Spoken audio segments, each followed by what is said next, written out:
الحمد لله رب العالمين والعاقبة للمتقين ولا عدوان إلا على الظالمين، والصلاة والسلام على سيد المرسلين سيدنا محمد وعلى آله وصحابته أجمعين. أما بعد، عباد الله، أوصيكم ونفسي بتقوى الله فقد فاز المتقون.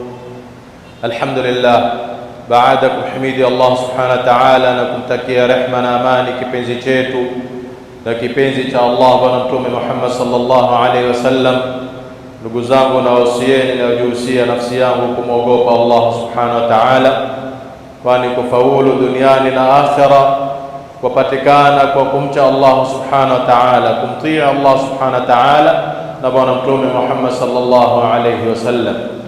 Alhamdulillah, baada kwamba tumemaliza mwezi mtukufu wa Ramadhan, kabla masiku kadhaa, wiki mbili tuna kidogo, alhamdulillah tuko bado kwenye mwezi ambayo bado ni mtukufu. Bado tumesisitizwa kufunga saumu za siku 6 ambazo zapatikana kwenye mwezi huu yote, mwezi mzima wa Shawwal, na siku hizo 6 peke yake malipo ni miezi 2 kamili ya saumu. Siku 6 tu, kila siku moja kwa siku 10, siku moja kwa siku 10, siku 6 times 10 ni 60. Ongeza na kule 300 ulozipata Ramadhani, 360. Mtume sallallahu alaihi wasallam anasema kasiyami dahri, ni kama kwamba umefunga mwaka kamili, mwaka mzima bila kufuturu. Ni neema kubwa za Allah subhanahu wa ta'ala kwa umma wa Bwana Mtume sallallahu alaihi wasallam. Na Mtume sallallahu alaihi wasallam alipokuwa akiwapa bishara umma wake wa kuingiliwa na mwezi mtukufu wa Ramadhani, moja kwenye mambo alikuwa akisema kwenye hadithi yake tukufu ni kwamba mashaitani wanafungwa kwenye mwezi wa Ramadhani. Na alhamdulillah, huwa tunaona vile unapata nishati na uwezo, na mtu ambaye alikuwa hata haswali unaona anaswali za sunna, anakuja mpaka tahajjudi, Qur'ani na khairati mbalimbali. Ni neema kubwa Allah subhanahu wa ta'ala kwamba amewafungilia mbali mashaitani. Yamaanisha ikimalizika Ramadhani huwa amewachiliwa free, na ni mtihani mkubwa kwangu mimi na wewe, lakini ni muhimu tuelewe wadui wa shetani. Mola subhanahu wa ta'ala anasema inna shaitana lakum aduwwun fattakhidhuhu aduwa. Shetani ni adui mkubwa, umtreat kama adui, si kama rafiki. Hakikisha kama adui yako, simba ikiwa ni adui yako, unahakikisha unajifunga na yeye, unajihifadhi na yeye, unakuwa mbali na yeye, unajilinda na yeye kabisa. Na shetani ni adui mkubwa. Na leo tutarudi tu nyuma kidogo kuangalia historia imeanza vipi akawa ni adui hivi, na tutajilinda vipi na yeye, na yatufuta nini kwetu sisi, na vipi huwa anapata.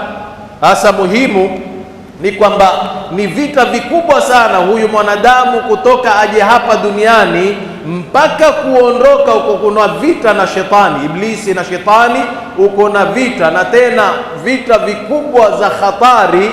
Ni vita ambayo adui yako humuoni wewe. Ikiwa adui amuona ni huyu atakakupiga, atakupangia, utaweza kujua silaha zake, yuko kiasi gani, yuko wapi, waje kwa wapi.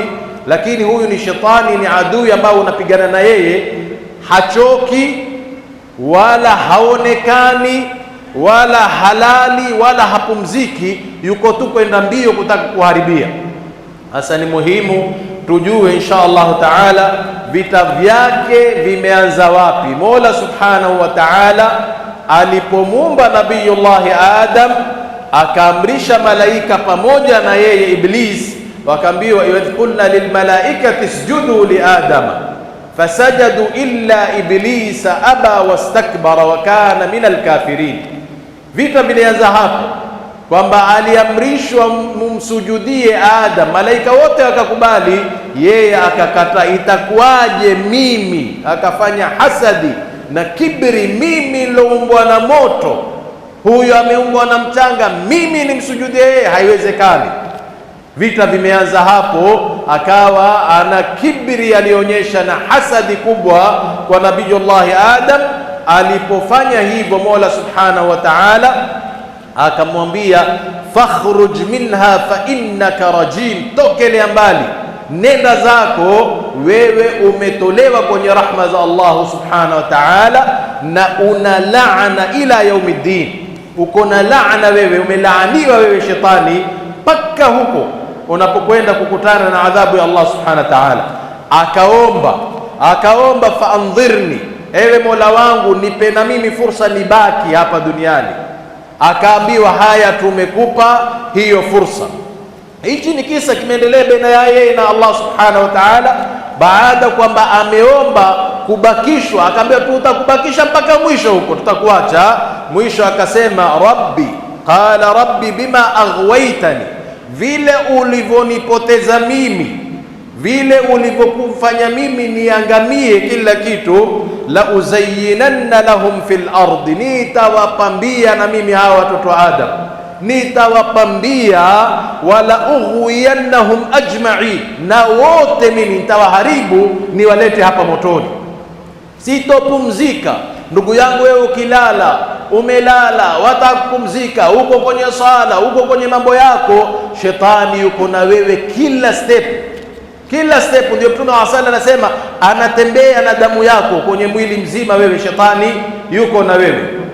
Tukitaka kufika sasa namna ya kujilinda, Mtume sallallahu alaihi wasallam ametuwekea.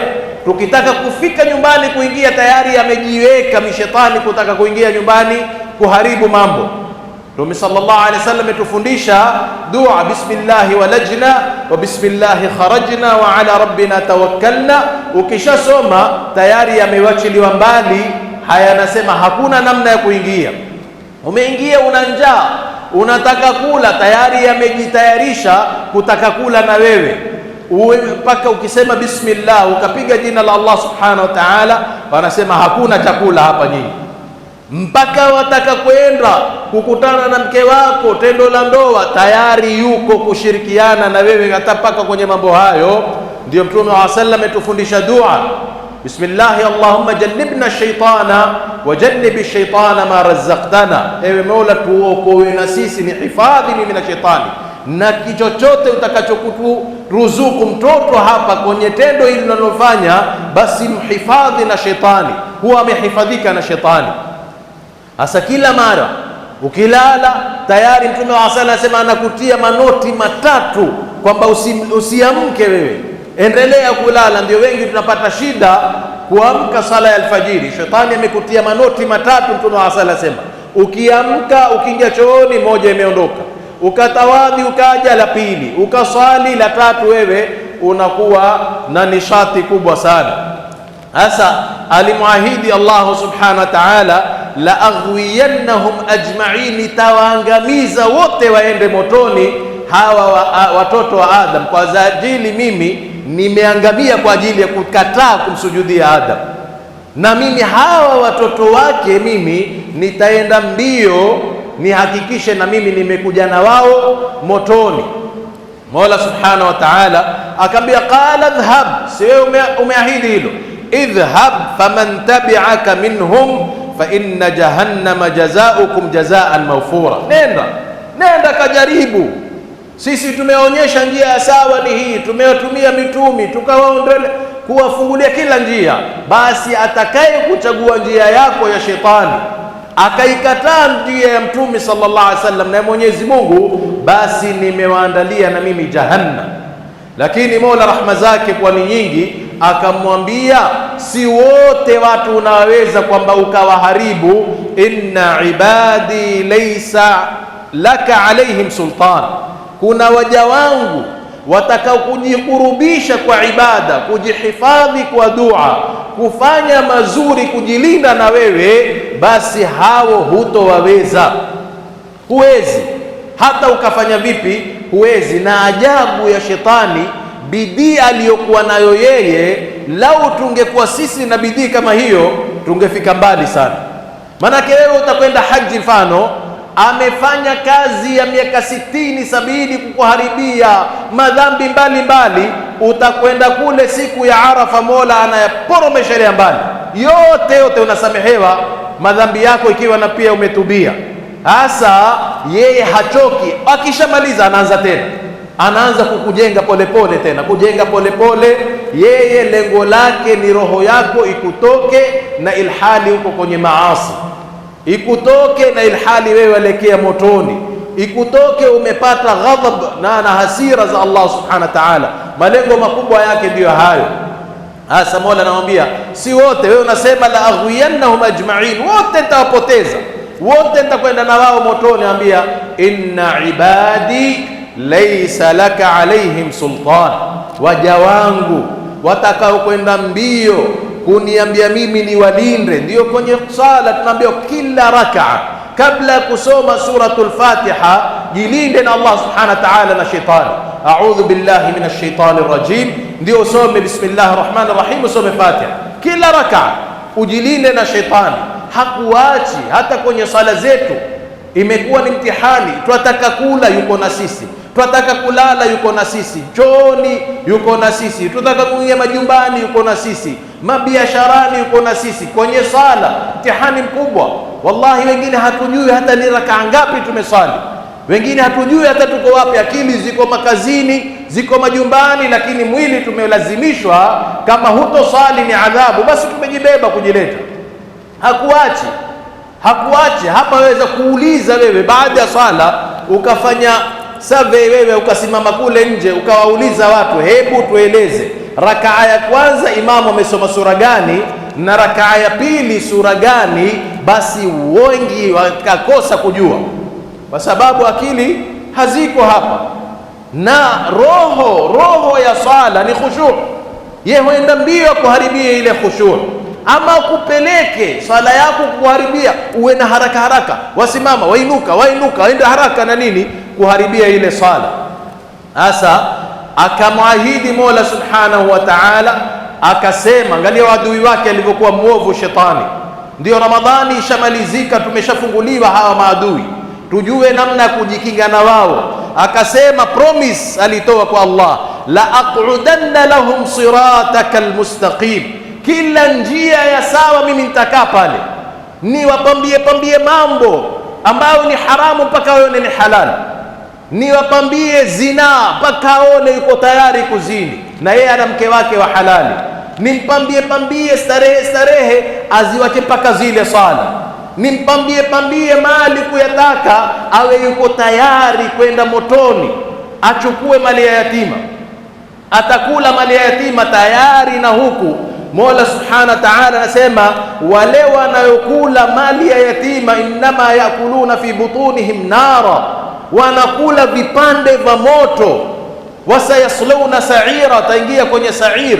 Lakini mtu atakuwa hajali, bora nipate mimi, bora mimi na mambo yangu mimi na yote. Yeye atasema mimi nitawapambia, la aq'udanna lahum siratakal mustaqim, njia iliyo sawa mimi nitawakalia mbali kati, wasioze kufuata hiyo njia ya sawa. Kwenye sala akusumbue, kwenye saumu akusumbue, kwenye tahajjudi akusumbue, kwenye Qur'ani akusumbue, kwenye biashara zako utake kuingia kwenye riba, utake kunyang'anya watu, utake kuchanganya vitu ambazo haziendi hichi na hichi, bora nipate pesa. Hata kuingilia kila mahali amepromise. Akasema tena kwenye promise yake, thumma laatiyannahum min baini aydihim wa min khalfihim wa an aymanihim wa an shamailihim, mimi nitawajia mbele yao, nifanye bidii wasioze kwenda mbele kwenye mambo ya kheri. Nyuma niko tayari, kwenye kulia nitakimbia kwenye kulia, kwenye kushoto mimi nimewazingira. Amekuwekea jeshi kamili, kila siku uchukua ripoti, umefanya nini? Nimemfanya huyu kuiba, nimemfanya yule kuzini, nimemfanya yule kudhulumu, nimemfanya huyu, nimetetesha ndugu wawili wazungumzi, subhanallah. Hapumziki ndugu yangu. Tukijua wadui huyu tutajua namna kujilinda. Ndio Mola subhanahu wa ta'ala na yeye sasa, baada yeye kwamba amechukua promisi hizi zote kutuharibia akhera yetu na dunia yetu, Mola subhanahu wa ta'ala akatupa advice namna kujilinda. Akasema, ya ayyuhalladhina amanu, enyi mulomwamini Allah, la tattabi'u khutuwati shaitan, musije mukaanguka kwenye mitego ya shetani, musifuate nyayo za shetani. mipango aliowapangia, musipange musifuate, wala shetani hakuingilii moja kwa moja. Khutuwat, Mola anasema step by step, and he takes small steps, anakwenda na wewe step ndogo ndogo. Akamwambia pole pole tu, umechoka pia hapa nyumbani husihi kusali sala alfajiri, pia unaweza kuwasalisha watoto wako, mke wako akapata salatul jamaa. Pole pole tu anakwenda pole pole. Umechoka leo, sala ya sunna hata utasali mara nyingine. Mashaallah, Ramadhani umefanya bidii wewe, Qur'ani alhamdulillah umehitimu mara ngapi wewe Ramadhani? Kwani leo ukiacha siku moja fanya jambo, atakwambia Mola ni Ghafurur Rahim bana.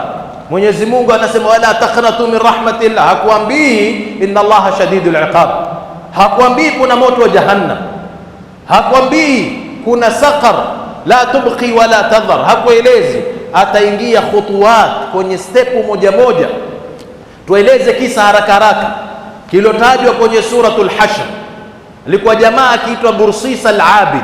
Huyu jamaa alikuwa kwenye muda mrefu sana, ana nyumba yake ametengeneza ya ibada, hashishughulishi na dunia na mambo yote, yeye ni ibada tu. Sasa ikawa kuna jihadi na vijana wako watatu wanataka kwenda, lakini baba yao na mama yao wamekufa, kimetajwa kwenye Qur'ani. Sasa akawa wana sista yao, ndugu yao wa kike, hawana njia, tumwachie nani? Wakasema hatuwezi, huyu ni mtoto wa kike, hatuwezi kumwaminia mtu, wacha basi huyu Bursisa, huyu akiitwa Bursisa al-Abid, ni jirani ya nyumba yetu, tumwambie tu amlinde, amwangalie, amjulie tu, sisi tuaenda kwenye jambo la khairi. Akaenda akawakamweleza, akamwambia hakuna shida, mimi nitamjulia inshallah taala. Hivyo hivyo pole pole akamwingilia step by step. Wewe umeachia mtoto wako, si at least umsalimie tu, akibisha mlango salamu alaykum, alaykum salam, akaenda zake pole pole. Maskini pengine leo mbona hafungui mlango, pengine mgonjwa, si uingie umjulie tu hali, akiingia kumjulia hali, si umletee chakula fulani, hivyo hivyo hivyo hivyo mpaka akamtia mimba yule Abid, mpaka akampeleka pole pole. Si umsalimie tu, ni mkono tu, si ufanye kidogo tu hichi, si mpaka Mwenyezi Mungu atatusamehe, mpaka akamtia mimba. Kumtia mimba, kuzaa, akamgojea, amezaa, asema mimi na ibada zangu zote nitafedheheka. Shetani akaja akamwambia dawa ni kukiua kile kitoto, ndio haya mambo yaishe, mregeshe binti ya watu hivyo hivyo. Akaenda akakiua kile kitoto, akaenda akakizika huko mbele mbele. Akawa akasema huyu ndugu yake, huyu mke akamwambia, sasa wewe umemuua mtoto wake, mama hatokubali, ni afadhali ukimmaliza yeye, ukishamuua umzike, waambie tu alikuwa mgonjwa, nimewatafuta, nimewakosa, nimemzika, yameisha, yatakuwa yameisha, hii kesi ishafungwa, endelea na ibada yako, watu mji mzima kujua wewe ni mcha Mungu, hakuna akafanya bwana, akamuua, akampeleka, akamzika karibu na mtoto wake. Baada muda wale vijana wakija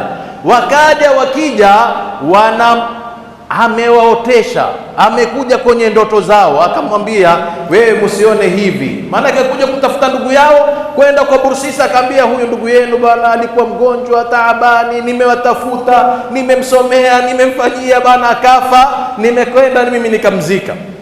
Akaja kwa ndoto kwa yule mkubwa ndugu zake, akamwambia ni mrongo, amekuwa amemtia mimba na akwawa akazaa na akaua mtoto, akaona hii haya yatajulikana, ni muwe na ndugu yako, na kama huamini nenda mahali fulani, chimba pale kama utopata. Huyu ameamka na stresi za ajabu, kumbe alikwenda na pili na watatu wote, akaenda ameamka na ndoto, akaenda kwa ndugu yake ya pili, akamwambia mimi pia nimeota hivyo hivyo, na mimi pia nimeota hivyo hivyo.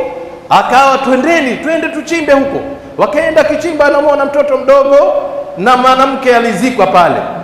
Wakaja wakamshika, wakamfedhehesha, wakamtandika na wakamsalubu hivi, kuweka kwenye msalaba.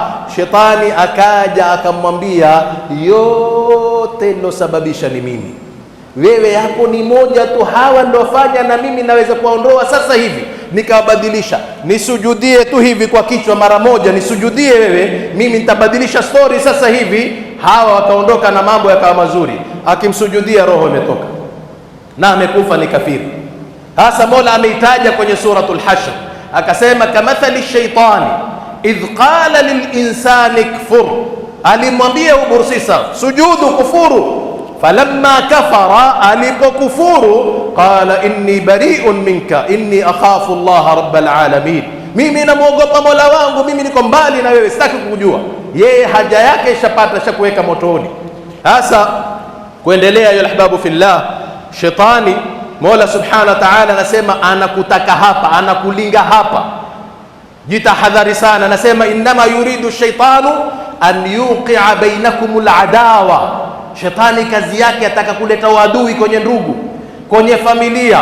Ndio anasema leo duniani Allah ametuletea mali ya wazazi wetu yagawanywe, iwe ni wiratha, lakini sasa mali yamekuja hutugawanya sisi, hatuzikani, hatuzungumzi, tunatafuta kuumizana. Yale mali yashatugawanya, tulikuwa ni ndugu tukipendana, sasa kila mmoja amepeleka direction yake. Hasa shetani wamefanya kazi an yuqi'a bainakumul adawa, kwamba ataka, lengo ni kuleta uadui baina yenu nyinyi, wal baghdha, ataka kuchuki, muchukiane, mutafute kuumizana. Si tu hapo, wayasuddakum an dhikrillah, na awazuie kwenye njia za Mwenyezi Mungu na kumtaja Allah, wa anis salat, na sala awataribie hizi sala zenu. Wewe ajaribu ye njia yake, usisali kabisa. Umeshamshinda bado umekuja kusali, atakwambia ipeleke mbio hii sala, wewe usali peke yako, nenda haraka haraka. Ama umemshinda hapo, atakuja kukuingilia kwenye njia ya khushu'. Umemshinda hapo, atakuingilia kwenye njia ya ikhlas, akuharibia ikhlasi yako, iwe ni wewe tayari hata wasali na kumbe wenda motoni, aliyadhu billah. Ndio moja alikuwa anasali maskini hivi, shetani anapokuharibia ndugu yangu, anasali, akiswali kuna vijana hapo karibu yake, sema masha Allah, angalia huyu kutoka saa zile swali sala za sunna, yuko kwenye sala kama si za sunna peke yake, na saumu za sunna siziwachi mimi, na saumu za sunna pia siziwachi, si sala peke yake, ashajiharibia duniani na akhira. Ikhlasi ndiyo kitu, ndiyo roho. Ni kama mwanadamu ikiwa hana roho, mwili haufai chochote tena, ni kwenda kuzikwa tu. Sasa naye hufanya mbio hizo. Hasa shetani ni hivyo, atakuruka kabisa, anakuruka, ashakumaliza wewe, inni akhafu Allah rabbal alamin, anakwambia mimi namuogopa Mwenyezi Mungu. Huyo shetani, inni akhafu Allah rabbal alamin. Mola subhanahu wa ta'ala anasema fakana aqibatahuma annahuma fi an-nari khalidain fiha wadhalika jazaa'u dhalimin, watakwenda motoni milele. Atakayefuata shetani na hakupata toba akafa vibaya, atakwenda. Sasa ndugu zangu, huyu ni adui mkubwa, alifunguliwa baada ya Ramadhani tupate kumjua.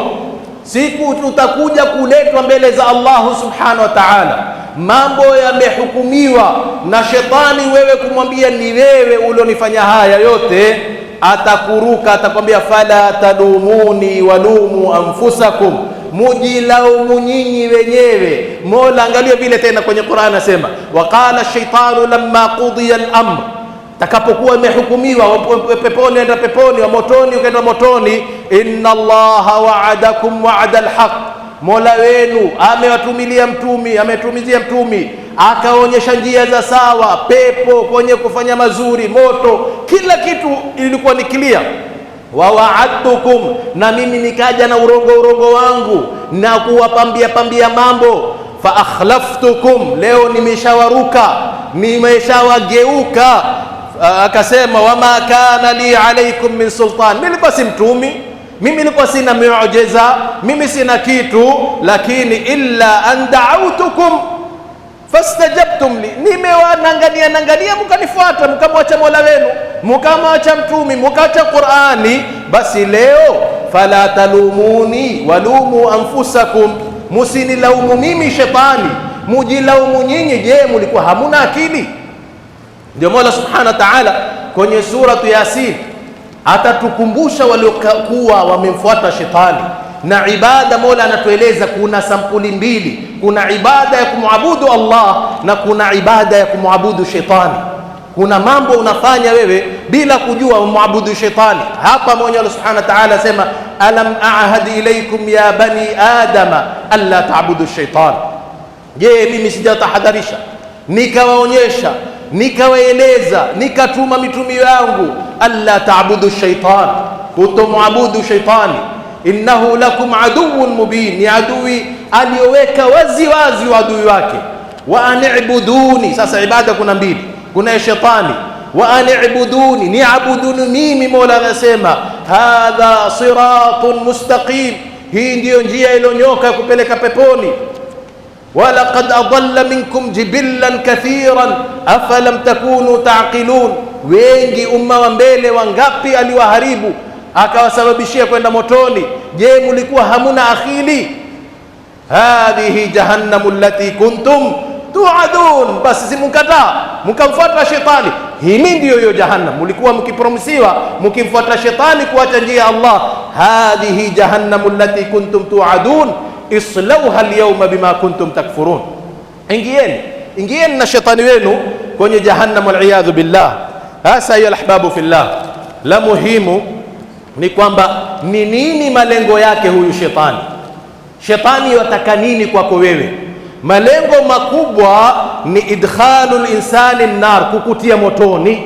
Yeye atafanya kazi mchana na usiku, lengo lake kubwa, yeye amepromisiwa kwamba utakwenda motoni, na yeye amempromisi Mwenyezi Mungu, siji peke yangu, hawa watoto wa Adam nitawapambia mambo ya haramu, zina, dhulma, khiana, nitawapambia mpaka ataiona kama ni halali. Atakwenda kufanya na aje aingie motoni. Lingine ni nini? Ifsadul akhlaq, kuharibu akhlaqi zetu, muamala wetu, undugu, nini, kuharibu. Ndio lengo lake shetani atakayo kufanya.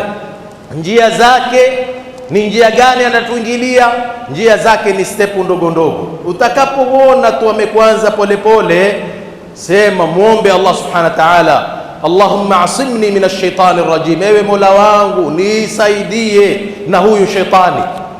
Ndio kwenye sala tukishamaliza Mtume wa sala anasema nini?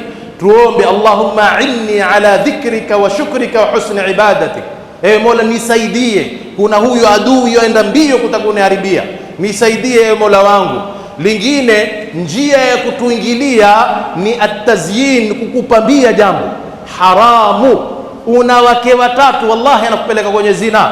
Unamwona yule ambao hata si level moja na mke wako, atakupambia, atakufanyia, atakunini. Yule mke wako ambao ulikuwa ukimpenda, ukimtamani kumwoa, mara moja ushamwoa, unamwona hana tena maana huyu.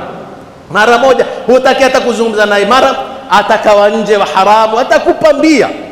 Biashara za haramu atakupambia, riba atakupambia, atakuonyesha njia mbalimbali.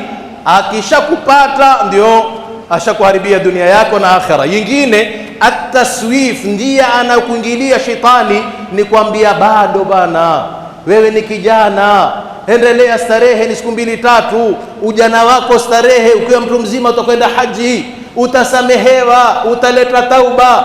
Kuna watu wangapi ambao ni 15 years old wako makaburini? Kuna wangapi ni 30 wako makaburini? Kuna vijana miaka 5 wa kaburini. Ni tulul amal, nakwambia bado taswifu tauba. Fanya hili, Mwenyezi Mungu ni ghafuru rahimu, atakusamehe. Utakwenda haji wewe, pesa umenyang'anya watu ni za dhulma, khiana na kila kitu, utakwenda kule wewe kwamba wewe ati kweli utasamehewa madhambi yako. Wapi ndugu yangu, wapi? Shetani atakwambia taswif au tasali, wewe bado si 20 sunna, ngojea ufike 40. Tahajjud utasali bado ufike 50. Ndio utaona wengi msikitini, wenye itikafu, wenye kukaa msikitini, wenye Qur'ani, wenye tasbih, wenye watu wazima. Ni mtu anaona safari sasa nijitetee nini, lakini utaona vijana ndio kidogo sana. Manake nini? Anakupa hope bado bana, na mauti si ya kijana wala mtu mzima, mauti huja tu ghafla. Lingine ayu alhababu fillah, njia anaoingilia kwenye moyo wako ni kwenye shahawat, starehe mbalimbali, ukuletea starehe, iwe ni pornography, iwe ni kwenye miraa, iwe ni kwenye kukaa tu kustarehe mbalimbali, mpaka atakuchelewesha, swala imekwenda.